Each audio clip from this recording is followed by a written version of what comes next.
Hey there, my name is Izzy, and today I'm going to tell you what you should be buying instead of Journey Together. That's right, we got something that's going to double your ROI.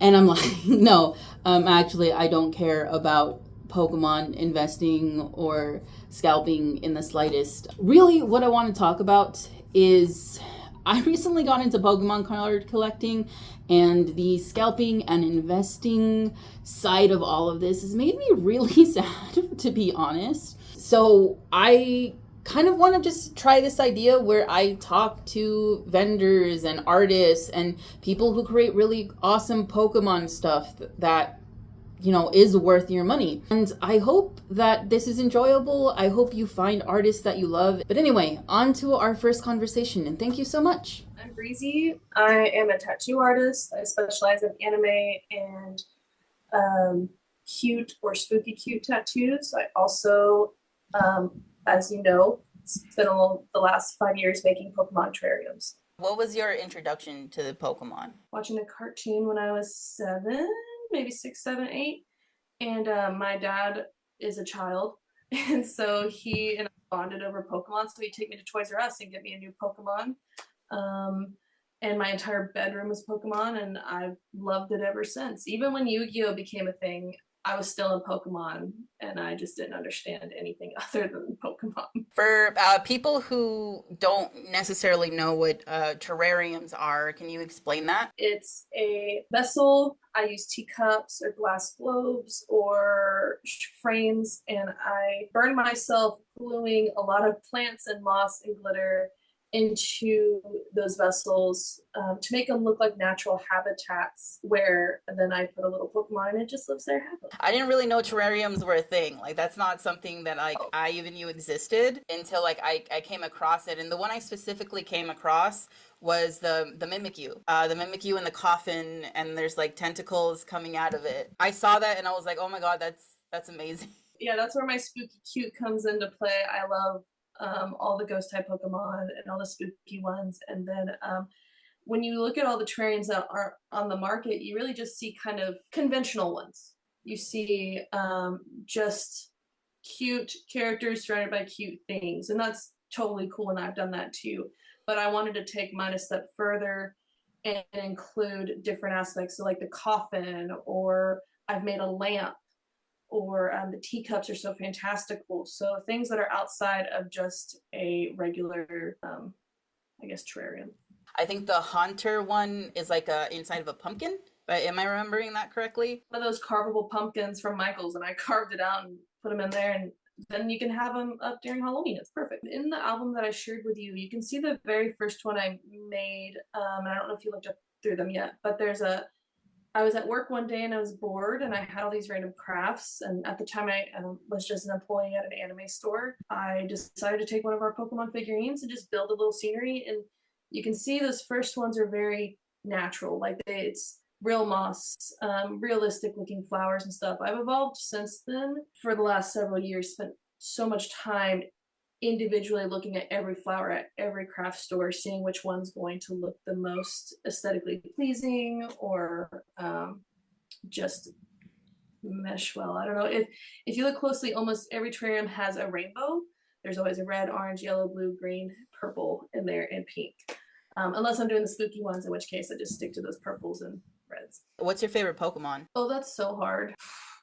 All the cute ones. Vaporeon is actually my main girl, and probably Vulpix and Ninetales. But I also love the doofus over here. He is also one of my favorites. I mean, just look at his stupid face. My favorite Pokemon is Ivysaur. I technically started with a Pikachu because Yellow starts to be with the Pikachu. There was always something about like the Bulbasaur line for me was just fantastic, because I feel like a lot of people choose either the first evolution or the last evolution, but they don't really ever go for the middle guys. But sometimes they look like awkward teenagers, you know? I think that's probably what, not in Gen 1, but later on. You did get the cards I sent? Yes, I just took it out of the thing before the meeting. Oh, little stickers. Promo card should be there. Right here. She's so cute. Little Eevee baby. These are the cutest stickers ever. I can't wait to put them on my tattoo equipment. It just makes me so sad about the Pokemon card shortage. Like, I don't want to buy like 50 packs. I just want to buy like a couple packs just so I can have the joy of opening them. Also, I'm so excited to open these. Do you care what order? No, go whichever order you'd like to go in. We have a Yanma. I just learned yesterday that the toy cards, like these guys, I thought that they were little figures, like the ones I make for terrariums, just put out in nature that people took pictures of. No, someone makes these out of clay. They make them out of clay. Make them out of clay, and then they go take pictures of them, which is so fun. That's cool. I've actually found a couple of like photographers that like will take pictures of figurines in different areas. Yeah, that's so fun and unique.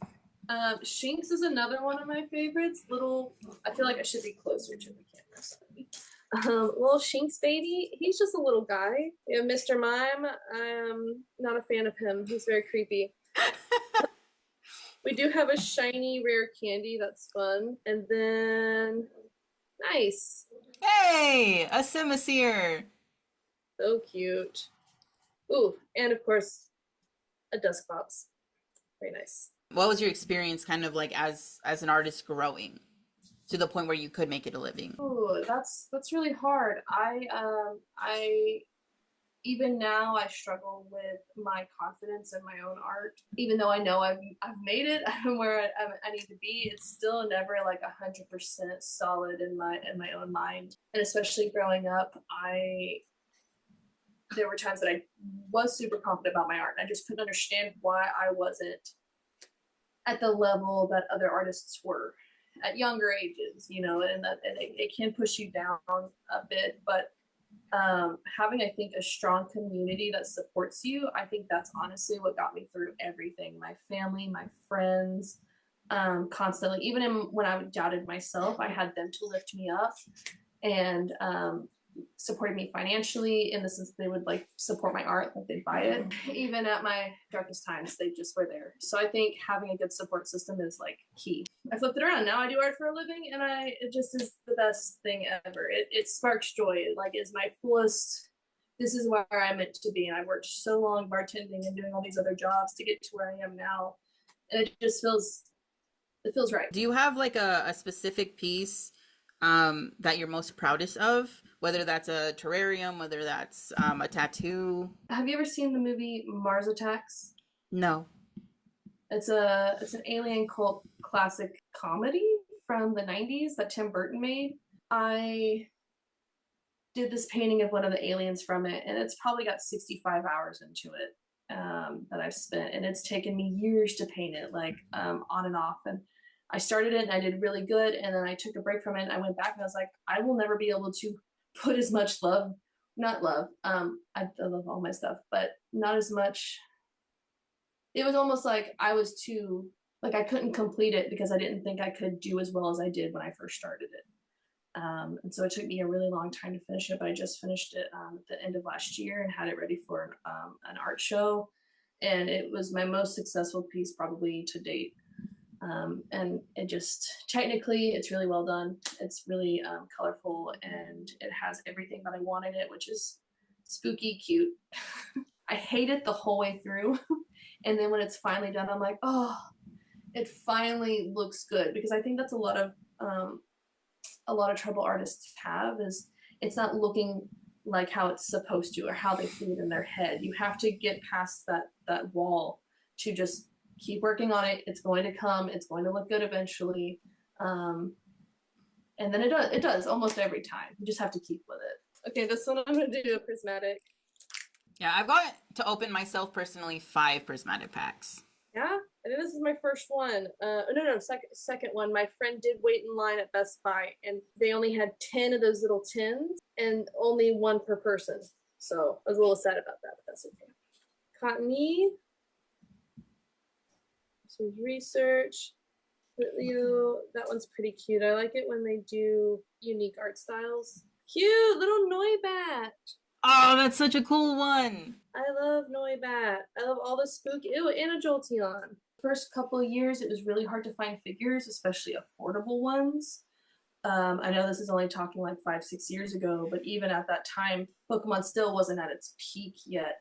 And so I was going to collectible shops, I was going to comic book stores, I was going to Target and Five Below and everywhere I could. And it wasn't until the last few years where Pokemon figures seemed to be just flying at me. Now I just have an entire box of 100 different Pokemon in there. Could I see that? Yeah, do you want I to? do, very much so. Okay, so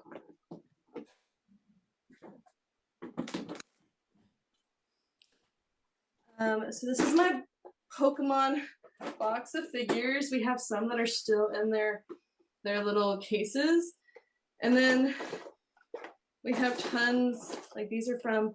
We have a local shop that's called Pokemaniacs, so you can get all the imported goods. I just have we have a Ponyta, we have a Vaporeon, Alchemy. Have this really old school Kangaskhan. That is very old school. Some of them look not very good. Let's see if I can find one. Like the Shinx, I obviously would not use this. Where did you get that one? It was in like a bag of Pokemon toys that some of them looked good. So at the time, I was just trying so hard to find them that I would just buy whatever I could. Oh, this guy's a little bath toy. Oh, that's so cute. And I did work with one customer of mine that had a 3D printer. And so for a while I had her 3D printing them for me and I would just paint them, but so time consuming to paint these little eyes that I just went back to trying to buy them if I could. Well, if you can't get a Moonbryon or a prismatic Umbreon, then that's the next best thing. Yeah, exactly, right? So yeah, this is, I mean, these little guys. I found that Five Below was probably the best spot to get my figures from. I mean, look at this Dragonite. He's ridiculous. He might need a repaint. In your opinion, why should someone buy a terrarium? It's unique. I don't think a lot of people have them. You don't have to water it, so it lasts forever. It's just a unique way to share your love of Pokemon. Let's say you don't want to have a Bidoof on your freaking couch like I do.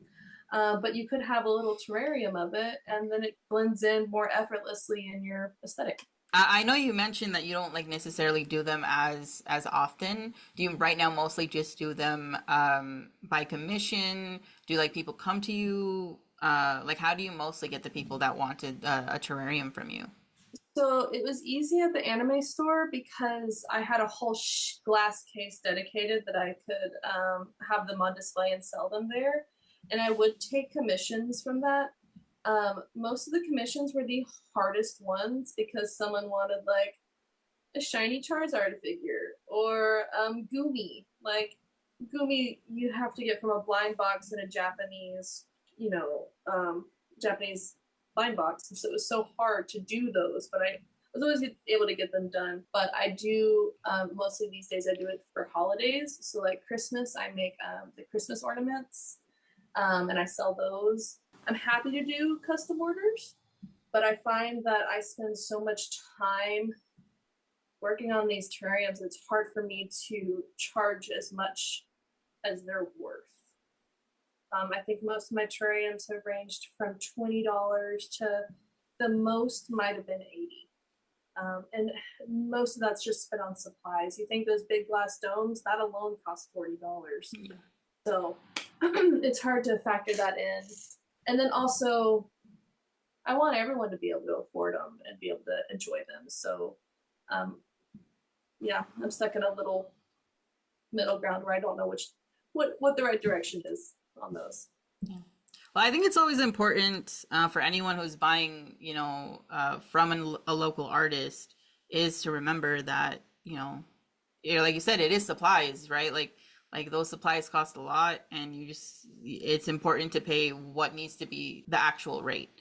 Because if not, then it's kind of just like non-sustainable. I definitely know about undercharging. If you undercharge, it's hard. It's hard to keep justifying it almost. So I would always say just charge what you have to charge, whatever you feel is the right amount. And I think that that's hard for a lot of people that are starting out.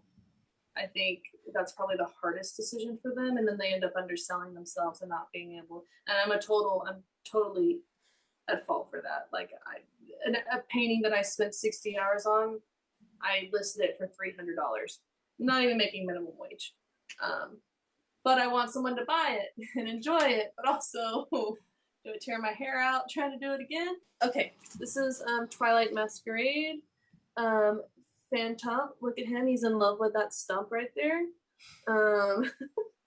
We have a cute little, I don't know how to do this. You're good. Little Slugma. I think that angle's good, yeah. I just a baby. Look, he's just a cotton candy little puppy. These little guys. And I love these because they change with the seasons. Oh, yeah. I think they change based on like I think what environment you find them in. Yeah. They're so cool. And that's such a unique Pokemon. Oh, I don't even think I know this Pokemon.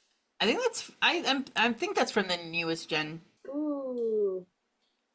This one's see again, reverse rares are so pretty. They're so pretty.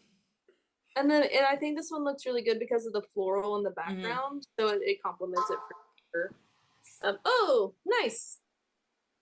Oh my god! I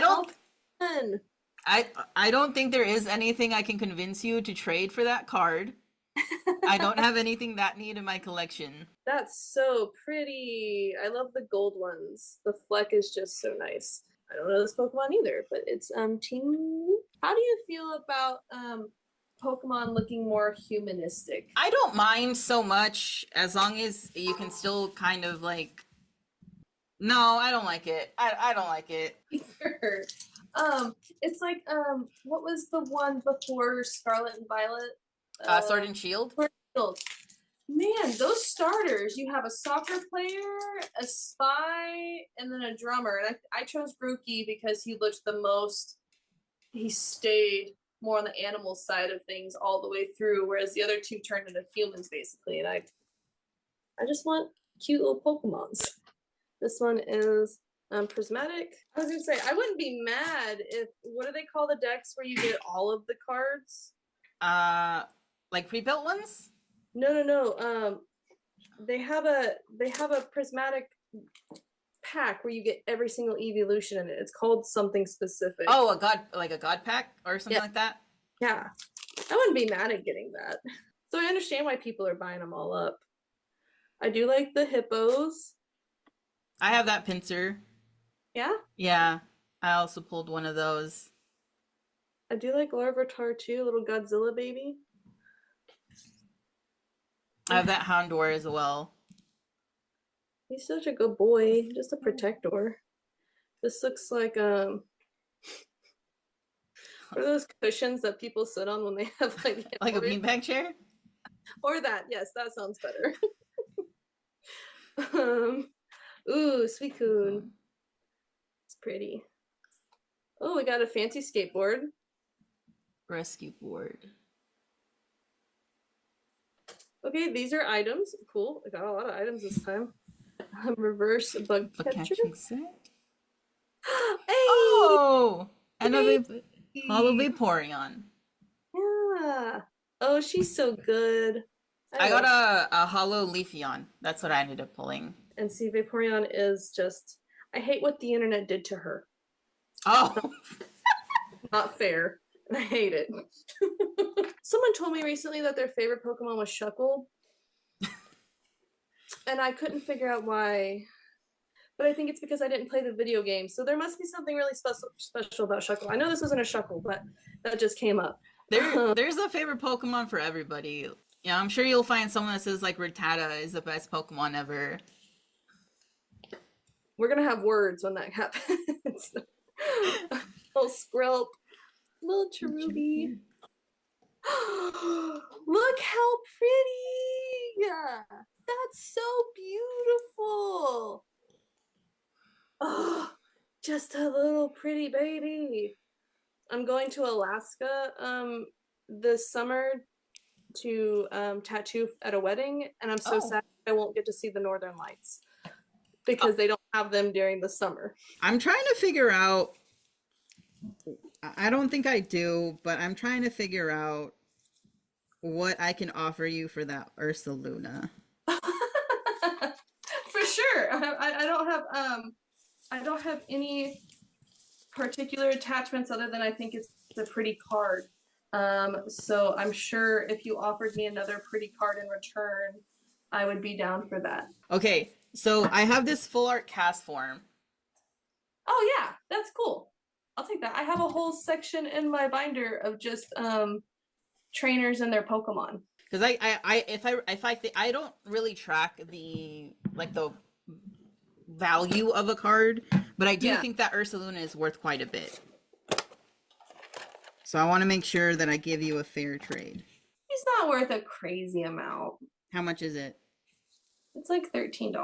Oh, okay. What's the cast form, if you don't mind me asking? $1. But he's super cool. But you're good with just the cast form then? I am good with just the All cast. All right. I'll send that out.